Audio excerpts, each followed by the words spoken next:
According to my clock, we're at the top of the hour, give or take a few seconds, I guess, depending on where we're at. Just welcome everybody to this presentation by Bright Talent. I'm sure you already know Bright Talent is the resource for strategic HR people helping HR teams and business leaders solve people challenges. And our founder and CEO is Brennan German, and he will momentarily start up the presentation, the roadmap to return to the workplace and workforce plan. And just so you know, you're unable to raise your hand here because what we would like you to do is go to the bottom of your bar, look for the Q&A symbol with the little like comment boxes. And at any time, if you have questions, please write them in there. I'm going to save them, and then I'm going to kind of group them towards the end of the presentation. Brennan will finish the major presentation, then we'll answer a few questions and answers, and then we're going to have a treat for you that Brennan will tell you about soon. So, Brennan, can I see you? Yeah, I think you could see me, but let me stop sharing my PowerPoint and just quickly say hello. For many of you, like myself, I'm out of sweat, put on a collared shirt for this session. So thank you all for attending. Really happy to have you here. I've noticed some names of attendees that I know, and I can sincerely say I miss seeing you. I wish we were all in a room together having a lively conversation about this, because the situation warrants really a good discussion. So thank you all for attending. I'm going to jump into a PowerPoint presentation in a second, but I thought I'd share a story with you really quickly, just a short story. My wife and I and daughter, we moved her out of college, her college house yesterday, and put her stuff in storage because she's going to finish her sophomore year of college at home online. So we're living through this self-quarantine just like everybody else and adjusting with it. What we did do, we stopped by a friend's house to use their truck to help us move. And our friend's 80-year-old mother was there. And she walked right up to us and gave us a hug. They're like family. And she said, and she is British, and she lived through World War II, and she lived through the bombardment of London. And she really felt like if I live through that, I can live through, anything, or so be it. If I get sick, so be it, I've lived a life. But it made me stop and talk to her, because we're talking about this virus like a war, how we're fighting this world war. And so she lived through that. And what she reminded me was that bombardment lasted for 57 days. And so they were bombed out of their apartment. They had to live in the tube, which is the subway tunnels of England. And actually they were in World War II for 4 years. So they were under constant threat. They had to live with constantly turning off their lights at night, blacking out their windows so that they couldn't be targets for the German bombers. And so as I listened to her story, she reminded me that was their time, and they really had to adjust and live through really extraordinary change in what their normal life was like. What she said, though, about this is we didn't have to quarantine. We didn't have to separate. We could be together. And I thought, wow, that was a staggering comment by her. So what I wanted to just start with is this is really our opportunity right now. We always hear about these stories in history, and here we are living in history at this moment. And so when I look at us as a collective community, when I look at us as HR, where we're serving our businesses through serving people, this is our opportunity as HR leaders to stand up and be counted. And so that's really what we did here. And I'm excited to share this information with you. So as an organization, we are HR leaders. We've sat in your seat. And as the dates were mentioned, in terms of dates of possibility of opening up the economy again, some of you never shut down. You've been having your essential workers work, but a lot of people did shut down completely and have worked 100% remote with their entire workforce, which they weren't necessarily set up to do. As we return to the workplace, we realized, oh, this is a change management project. We need to develop tools like we would for any change management project to help our community to get set up as we start returning to work. So that's really what this is about today. So now I'm going to turn on the PowerPoint and share the PowerPoint slide. And so just to set the agenda really quick, I'm going to talk about us for literally 10 seconds, and then I want to get into some assumptions that I think all are kind of assuming at this point. I want to talk about how to plan, and then I want to talk about some of the tools we developed, and then we'll leave ample time for Q&A because I know a lot of people will have Q&A. And at the end, I will also have a list of resources for you that'll be important for you as you develop your practice and policy. And so as we dive into this, I just want to make sure we touch on who we are. We are an HR consulting company, and we focus on providing really subject matter experts in the different areas of HR. But most importantly, we're a company that lives by our values.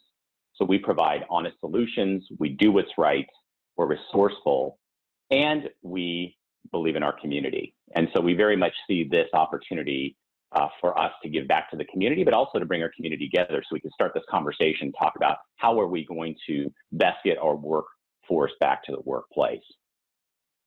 And as I mentioned, or as Mickey Jo mentioned, as I am presenting, please use the Q&A piece at the bottom, the Q&A functionality, so that you can, don't lose a question. If you have a question, keep sending them to Mickey Jo, because at the very end, we will address all those questions with you. So very quickly, what we're going to cover today, the assumptions based on today's data, and today's data changes basically day to day. I joke, I feel like I'm studying for a college exam, and the material keeps changing from day to day. It's no wonder we all feel so tired at the end of each day, because I think like most of you, my day starts somewhat scheduled in the beginning, and then by the afternoon, it's totally shot, and I've gone different directions. I didn't even know where I was going to go. Oftentimes because I'm getting phone calls from people like you, and we're just talking through really what are the best next steps. So we're going to just talk about assumptions today. We're going to look at a project plan that we developed for you in terms of how to get organized. We're going to talk about tools in terms of how you're going to collaborate with your fellow business leaders in terms of preparing the workplace. And then we're going to go through a decision workflow of how you need to segment out your employee population. What we're not going to cover today is any of the leave of absence policies, any of the emergency acts that are in place, any of compliance questions, or employment law. We structured these webinars to be more or less quick hits. So we're going to do about 20 minutes of presentation, and 20 to 30 minutes presentation, and hopefully 20 to 15 minutes of Q&A, just so everybody has a chance to participate. So here's some of the assumptions. Right now, we're already seeing workplaces open. I'm hearing of golf courses. Of course, some of our clients never close because they're manufacturing.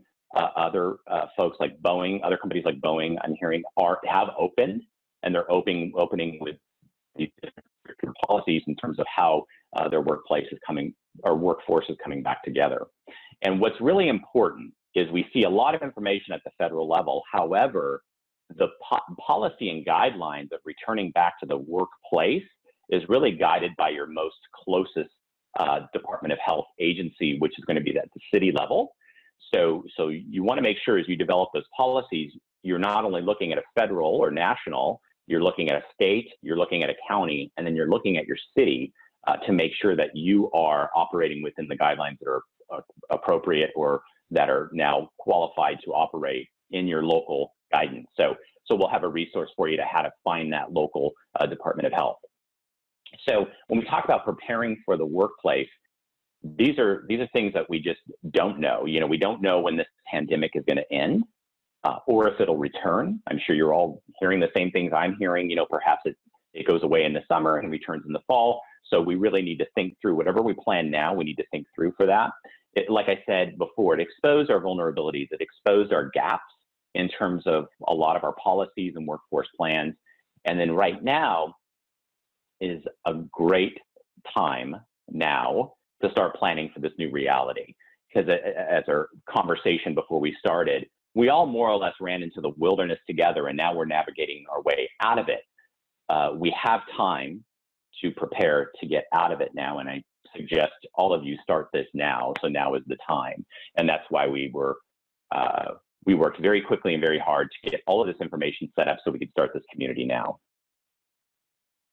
So here's some of the assumptions that we all need to be prepared for as we return to the workplace that perhaps we didn't think about before. So one is distancing restrictions.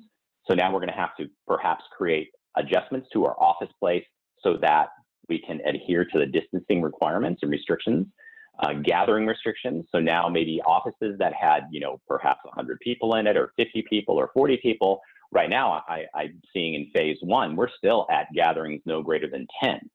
So we'll have to think about how do we get 10 or less into our workspace that had more people in it.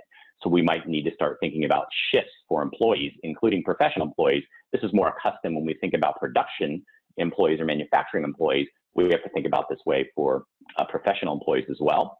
We're going to have new employee health restrictions. Those that are 65 plus are immune compromised, really shouldn't come back to the workplace unless there is some kind of structured way to make sure that they are more protected, let's say, than those that are not in that high risk category.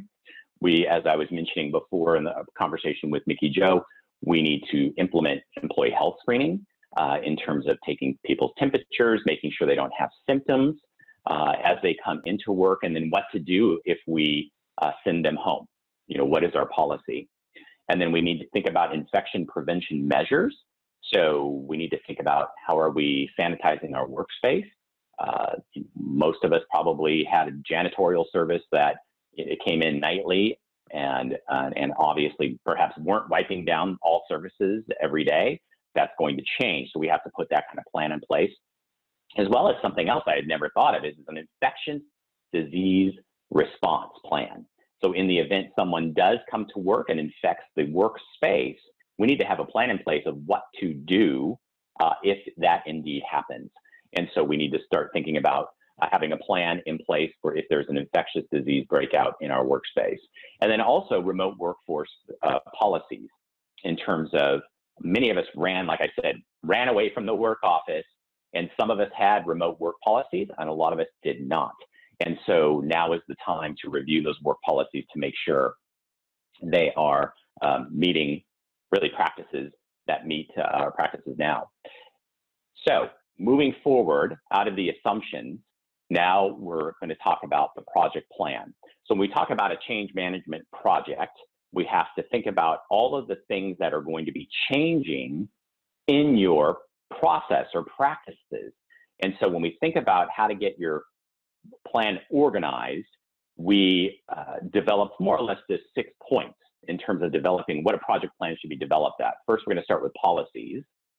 Second, we're going to start with communications. And I'm going to go into greater detail here in a minute to actually walk you through our project plan we developed for you. It's a tool for download on our website. We're going to talk about what this looks like by function. We're going to talk about in terms of the systems impact. And then I think one of the biggest questions is, what do we do with facilities? And then after that, as I mentioned before, we are all learning on the fly here. So whatever plans you put in place, I would not build it with 4 walls. I would build it with 2 walls so that you can flex and be nimble as things change and adjust. So any of those like me that are Virgos and that have this perfection bug in them, we've got to let that go, because this is not a time to be perfect. This is a time to be more or less crude and effective is the way I'm describing it. So for those of you that are not familiar with MS Project, it looks a little bit like an Excel spreadsheet, and I'm going to use my mouse to more or less point at what I'm talking about. So what's nice about MS Project, it can cascade tasks to subtasks. And so you will have, at the very top, your primary task, and then we go down the list of the subtasks that need to be completed by each either person or just necessary to tackle. So as I mentioned before, right now I have the project plan open to policies, so you can more or less minimize or maximize each subtask as you see that little indicator.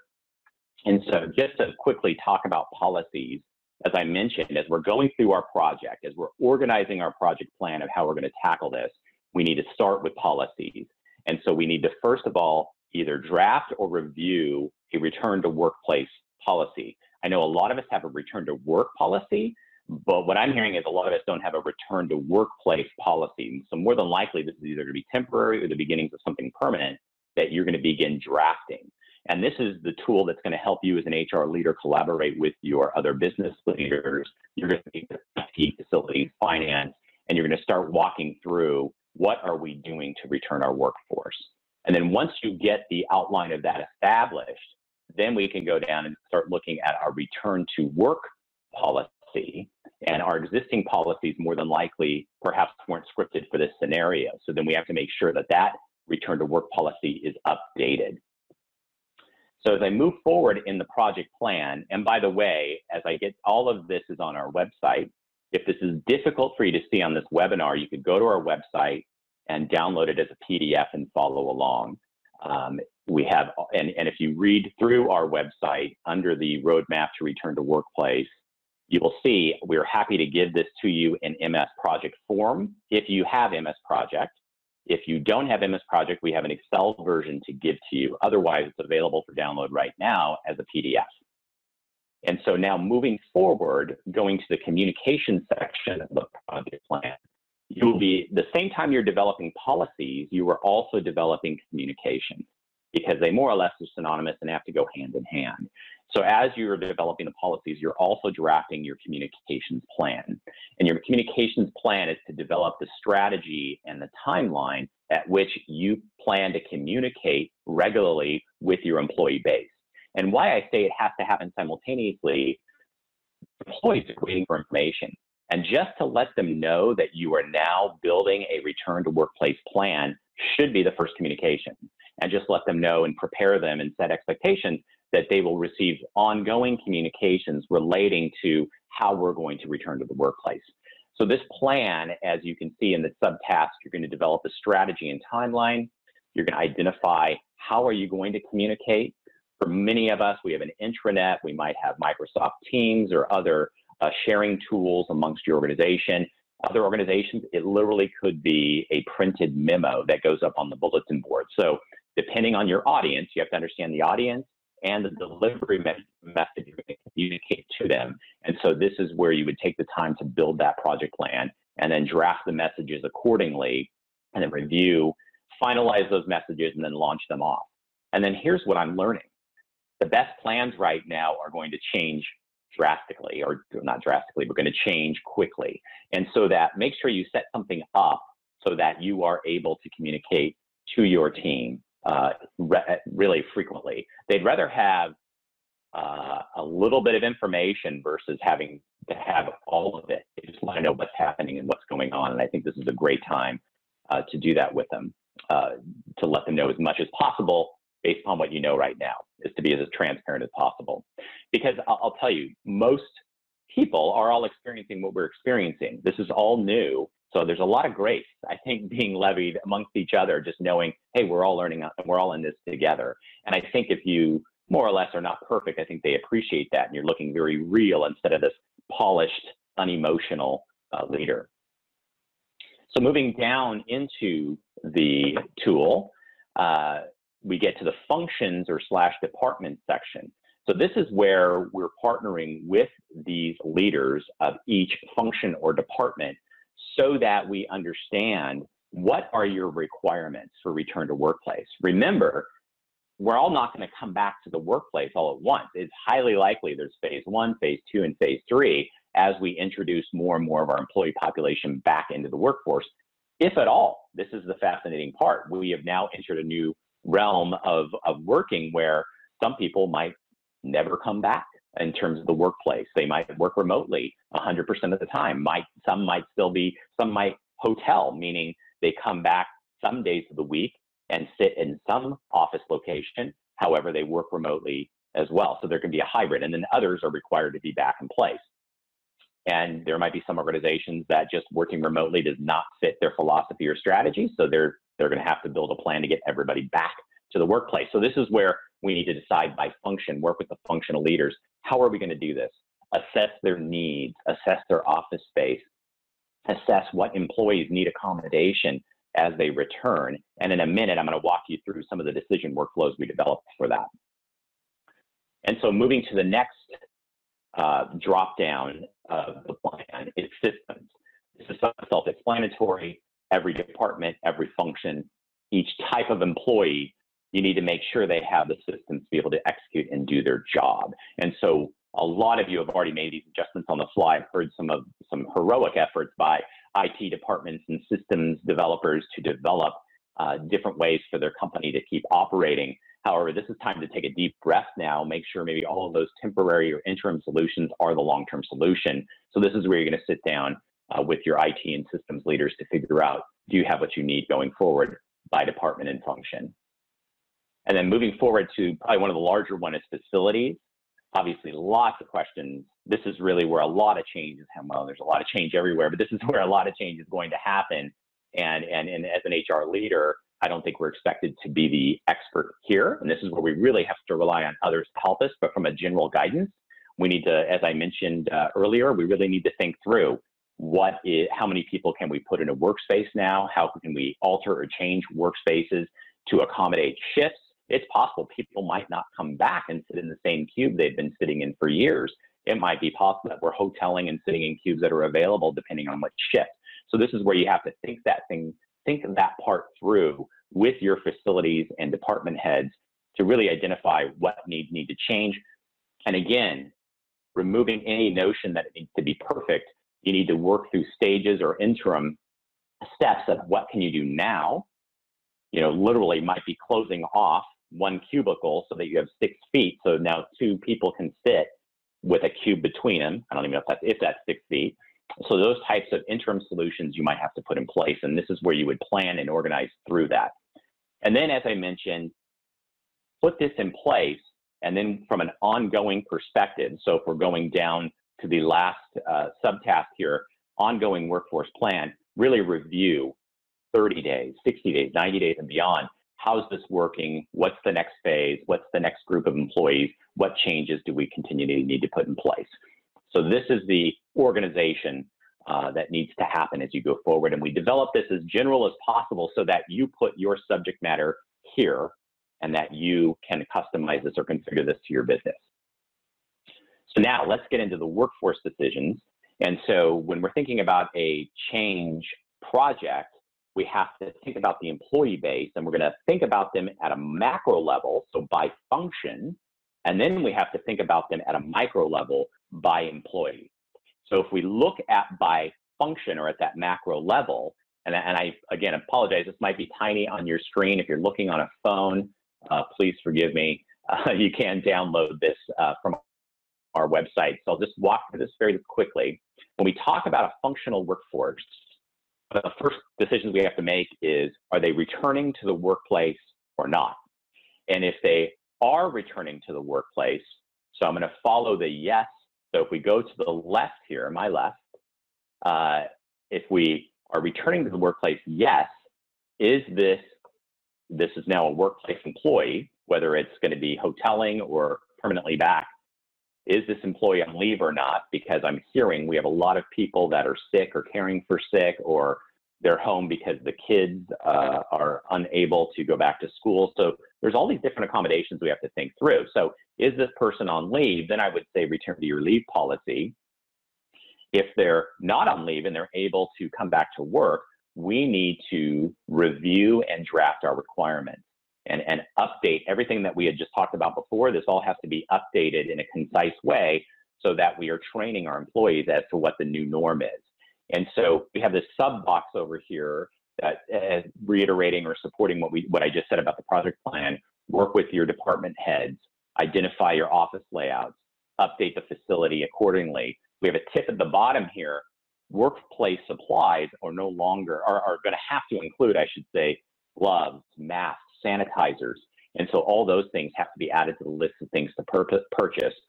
Then once you have the requirements defined, you're going to educate them, and then you're going to just ongoing evaluate and kind of have that continuous flow of evaluating and making sure everything is working correctly.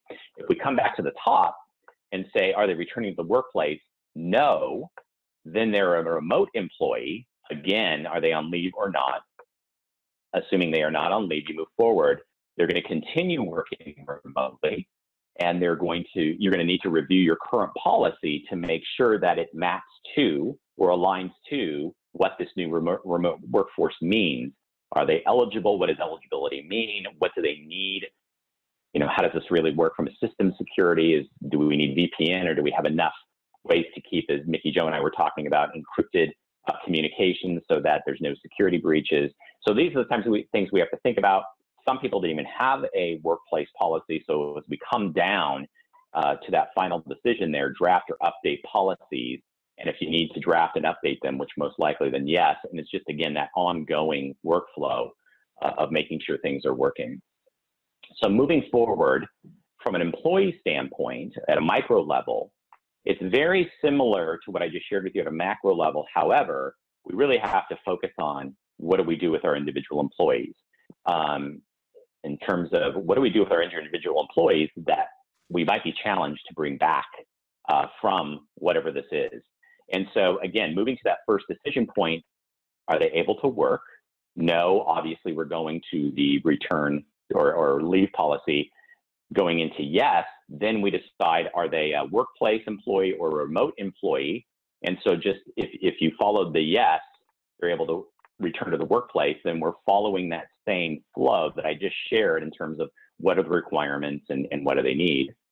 In terms of no, Brennan, I'm sorry, I just wanted to let you know you have 5 minutes. Perfect, thank you. If they are returning to the workplace, if they must return to the workplace, are they able to work? This is the big question. Yes, then again, go through that process of figuring out how the remote work would work. If they are unable to work to return to the workplace, the biggest questions here are if they're unable to work in a remote way, moving too quickly. If they're unable to return to the workplace and they're unable to work in a remote capacity, then we have to evaluate their status. What is their role? And if you want to retain them, then you need to move into an ongoing evaluation of what is it that we want this person to do if they're unable to come into the workplace. And if we come to the conclusion that they need to return to the workplace to do their job, they're unable to work remotely, and then they're unable to actually do their job, this is where we are faced with some difficult decisions down here. Update the employee status, whether that's furlough, paid leave, what have you. So that's the way we have to look through our workforce. And then lastly, we develop the project plan outline, which really details the project plan for you. And then we also put in links to the resources you will need for guidance as you develop your policies and practice. And I'm not going to go into detail here, but just know when it comes to finding your local Department of Health, you can go to the cdc.gov website, which is right here. The DOL, EEOC and OSHA have great resources. So this is downloadable on our website, and you can go to that to get those links. All right, Mickey Joe, tried to go through that as quickly as I could. Thank you for keeping me on time. So now we can go to the fun Q&A part. Good job, Brennan. Thank you. Okay, yes, and I think I forgot to just share with everybody who's here. I'm Mickey Joe, or a lot of people call me MJ, and I'm client engagement with Brennan. So right now I'm going to engage your questions. Let's see, let's just get this out of the way. There's a few different questions about how do I see the PowerPoint? Can my team view this video later? And how do I request an Excel version of this project plan? So great. Tell them where to get that. Yeah. Great questions. Okay, so forgot to mention this at the start. I was excited to get going. One, we are recording this video session, and we will have it uploaded to our website, more than likely sometime today. So we will have this uploaded to brighttalent.com. It's listed there, Bright Spot and Roadmap. And I'm going to ask for grace. We just created a new, there's a lot of interest in the information we're providing here. So we've actually created a whole new web page called Pandemic Support that is also going to be having the information. So go to our website and click on Bright Spot or Pandemic Support as we kind of move this data around. But the recording will be up, and you can get that there. If you would like an Excel version of the project plan, just email us at hello@brighttalent. I'm going to show that real quick. hello@brighttalent.com, and we will send you a copy of the Excel version of the MS project plan. Okay, great. And then let's see, you mentioned developing a communication plan. And do we have any samples or templates for that? We do. So very similarly, just simply email us, or you can go to our contact form on our website and to contact us. And if you contact us making this request, we will send it to you. Right. And then just one more, and then we'll go to your special guest, Cheryl Osborn. But let's just answer this question. Can you force someone, or how can you force someone to leave the office if you think they have, if you think they are sick or even have a cold? So under the recent ADA direction, as well as EEOC, because of the pandemic, we have the authority to send somebody home. It is up to the company to decide whether they can continue to pay that person for that day's work or whatever time. That is up to your tolerance, your financial tolerance, your risk tolerance. It's up to you in terms of how you might accommodate that person if you do send them home, but you do have the authority to do it. Okay. So with that, can I introduce our guest? Yes. Awesome. Okay. So I'm excited to have Cheryl Osborn join us. She is CEO of CASCO Contractors, which is a commercial design, build, construction company focusing on tenant improvements. And she too, she's a client of ours. She's actually a personal friend, but she too has an initiative called Back to Work. And her area of expertise is way off the charts in terms of, you know, anything relating to facilities. So I was so excited she agreed to join us, and she will, I'm going to turn it over to her. Cheryl, is your mute turned off? I think so. Can you hear me? We can. Awesome. Thank you, Cheryl, for joining us. Yeah, no problem. I didn't turn the video on, but I can. It's up to you guys if you want me to do that. So just, we can keep it simple. Yeah, keep it simple. So hi, thank you so much. That was a really, really great presentation, Brennan, because I feel like everything is so up in the air and you really kind of nailed down all the pieces that need to happen. So good job. Very good job. Oh, thank you. Thank you. You're welcome. So Cheryl, if you wanted to share some thoughts maybe for mostly, these are all mostly HR leaders here, maybe help, I thought maybe give some points here as they're building this plan, what should they be thinking about, or how should they be communicating with their own facilities folks? If they don't have a facility leader, what should they be thinking about as the person that maybe is overseeing facilities? Yeah, and I think that, kudos to all of you HR people, because you have definitely a long road in front of you. This is, a very interesting, like Brennan said, uncharted territory. And we specialize, or I specialize, my company, in the actual office space component, so the actual facilities component. And that's why Brennan and I felt like we were such a great mesh, because he specializes in the HR side and the people side, but it all kind of goes together. So I started an initiative called the CASCO Back to Work Initiative. And the website is www.cascobacktowork.com. And CASCO is CASCO. And basically it talks— And Cheryl, I have it listed at the bottom of this page here. So there you go. Got it right Great. in front of them. Oh, there you go. So basically, when after you kind of figure out all of this, the things that Brendan's talking about and the plans and how you're going to deal with these employees, the facilities component is a key piece.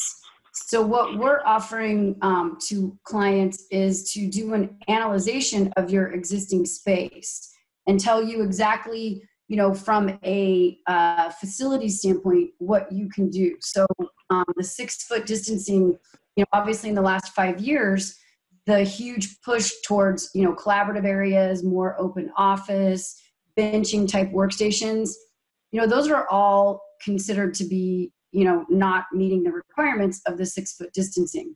And it's kind of funny because the old nasty, tall paneled workstations, if you guys have those are great because they generally do.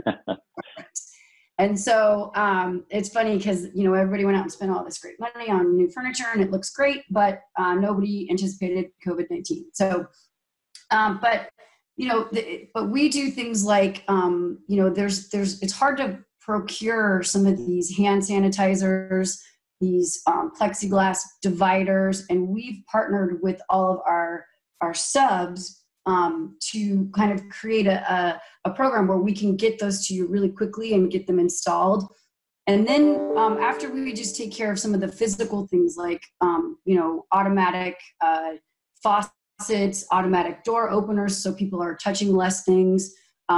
We look at your actual physical floor plan and we say, okay, your break room, you have to rearrange your break room so that it meets the social distancing and the right now, the 10-person minimum. We're not really sure. That's a fluid thing that's changing. Same with your conference rooms. How do you set up a conference room and how many people can be actually in that room at any given time based on the governor's order? And then obviously your workstations, we're going to have to, spread out some of these workstations, but we have to maintain all of the code requirements. So all of the aisleways, access, ADA, accessibility, all of that has to stay per code. So a lot of people are not subject matter experts in that. So that's where we step in because we are subject matter experts. And then the last phase, which we call the re-energize phase, is a way for us to partner with companies, either facilities people or HR people, and talk about what does your future look like? What does your company's future look like in terms of how much square footage you had before the pandemic and now how much you actually think you need? How many people you think are going to continue to work from home? Does that reduce the amount of workstations that you have? Or does it, have you sharing workstations? And if so, what's that plan? So there's just so many components, right? And as Brennan said, right, there's no actual, we're just working with people based on their tolerance of risk for safety for their employees and their clients. There's really no mandated law other than what everyone's talking about 6 feet and 10 people. Thank you, Cheryl. And you make a great point. There is no law. However, what's going to guide us is the safety of our employees, right? But Yes. Each employee is going to have a different tolerance of risk too, of maybe not wanting to come back either. And so I think you make a great point in that we have to demonstrate we're at least taking action and taking this seriously so that they do feel like the organization is doing something and trying to make the accommodation. And again, like you said, Cheryl, we are just learning on the fly. So these adjustments are going to be ongoing probably for the next 12 months, right? I can't imagine, several hundred workspace, adjusting overnight. That's going to take time. And so you need to put those things in place that maybe you could do quickly. So I'm curious, Cheryl, have you heard about how maybe people are taking a 12-person conference room and maybe making adjustments there, or what they've done in communal areas to make them more distant? And some of them might just be simply as moving chairs. Have you heard of anything that people are doing kind of more kind of the near term versus long term? Yeah, so we are going to offer up, and by next week, I should have a video on the website focusing on just that, like what you can do actually, without reaching out to anybody. The hard part is a 12-person conference room. It really depends on the square footage. So that's why you have to kind of look at chair placement, because, a lot of times it's just taking out the amount of chairs and making sure they're spaced.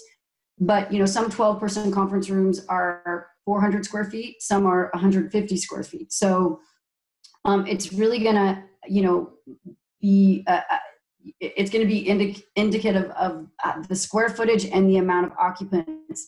And, we recommend that those amount of occupants, once they're figured out, be posted so that people know, like, this is most people that we can have in this in this conference. The other thing that struck me as I'm listening to, and thank you for the posting, that's so important. And it might be something simply as printing it off initially until you can get a professional sign made. But Cushman Wakefield, and you mentioned this to me, Cheryl, produced a video that showed somebody walking through what the new workspace might be. And they even grab almost like a placemat that they can sit at a desk, and they put all their stuff on a placemat instead of just touching the open desk And so I thought that was interesting. But the other thing that struck my eye or got my attention was almost like how in our manufacturing facilities, we have lines everywhere where you are to walk and not to go inside those lines. And more or less what Cushman & Wakefield showed in that video is we really need to, in the professional workforce, put some kind of signification of whether it's tape or something to where people should stand in proximity to another person. So if you're meeting with somebody at their desk, maybe there's some kind of line that you need to stand on that keeps you 6 feet. Have you seen any of that where they're, I guess I lack of a better term, tape or graphics they're putting on the ground?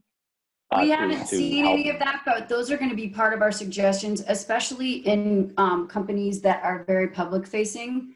Obviously it's going to be a little bit harder. It's going to depend on the culture of the company, on what they adapt based on, internally. But what we have looked at for several companies is ingress and egress. So we've actually proposed one company that we would cut them in a new exit door in the corridor, because it would be basically only used for exiting, and then the front entrance is only used for, and that's just gonna, that's gonna basically take the amount of people that have to cross paths down. So those kinds of egress plans really take things that have arrows on the ground, and then things like if you're going to the coffee machine. So that's a whole other discussion, because right now the coffee companies are working on app-based coffee making. So you basically, make your you tell the coffee machine from your phone,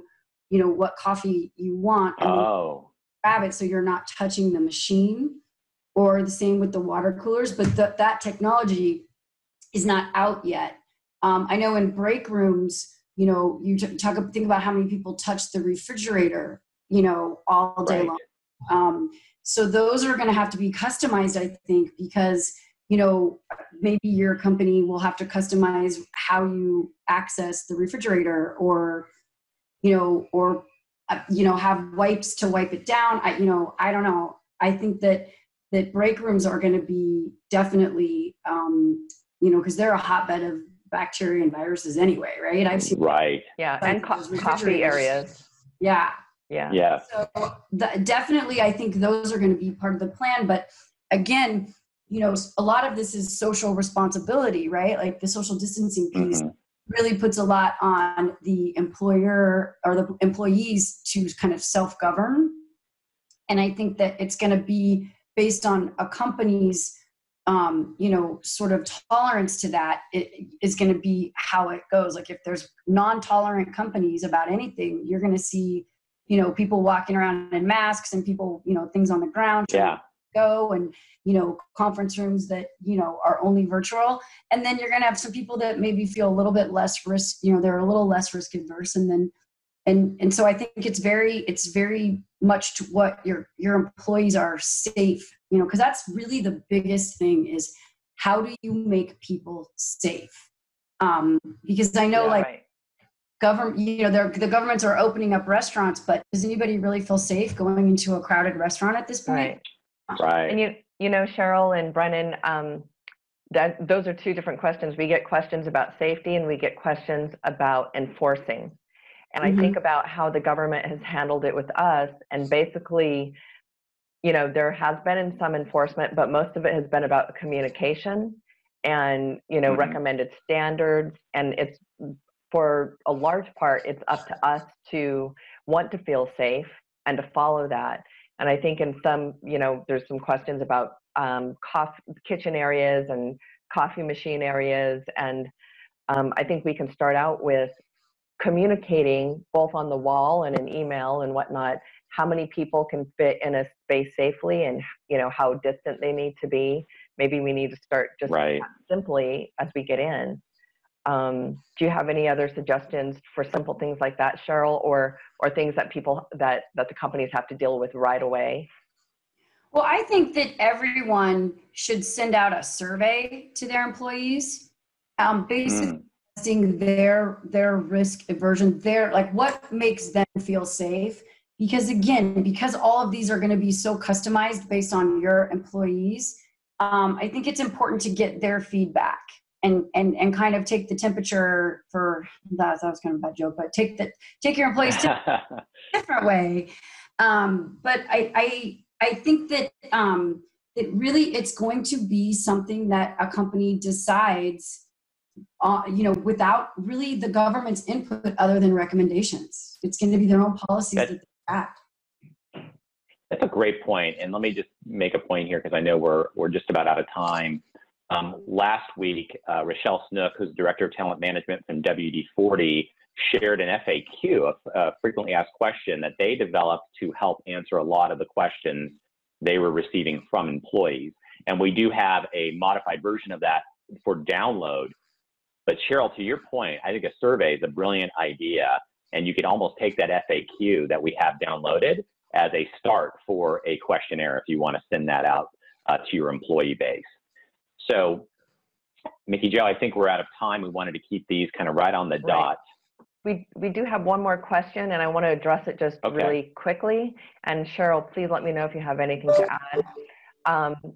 I'll just read the question. Do you have any indication on how performing health assessments may violate HIPAA and or erroneously prohibit work entry to an employee making assumptions they may have COVID, such as allergies and maybe they have emphysema and things like that? Right.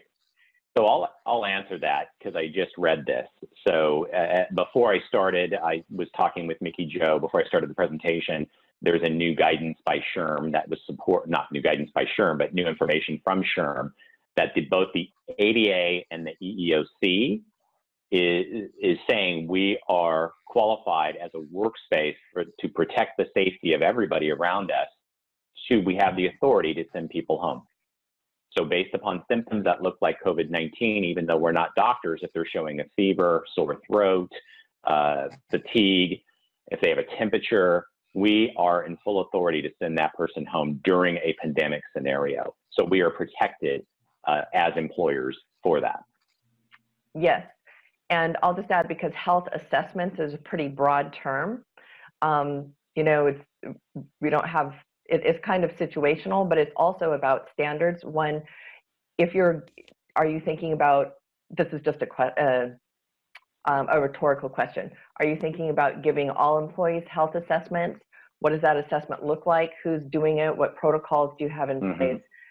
Do you have medical people there? And are there HIPAA systems in place? So since that's such a broad question, I thought I would throw that in. If you have any more questions about that, please reach out to us at Bright Talent and just send an email and let us know who you are. And we can call and talk with you.